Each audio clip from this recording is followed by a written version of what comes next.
Баршаларыңызға қайырлы күн достар. Бүгін сіздермен миксерсіз, бірақ жұмыртқадан дәл осындай жұмсақ, әрі оңай, әрі тез дайындалатын кекстің рецептісімен бөліскім келеді.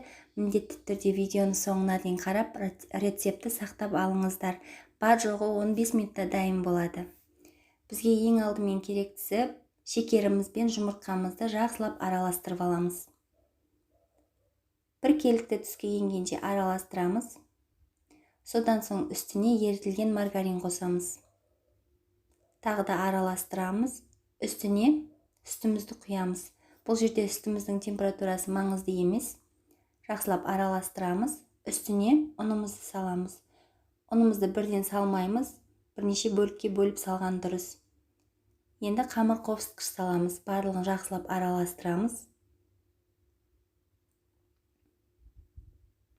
Дәл осы рецептен менде 15 штук кек шықты. Бізде дайын болды. Енді бұны арнайы формамызға салатын боламыз. Менде мына жерде 9 штук форма. Бір қасық, үлкен ас қасықпен бір қасық саламыз. Содан соң ортасына мен вареный сгущенка салып жатырмын. Негізі вареный сгущенка салу міндетті емес. Кекстің өзін пісірсеңіздер де дәмі өте тамаша болып шығады. Вареный сгущенканың үстіне тағы да біраз қасықтан құйып шығамыз. Содан соң алдын ала қызып тұрған печкаде 180 градуста 15 минут пісіреміз.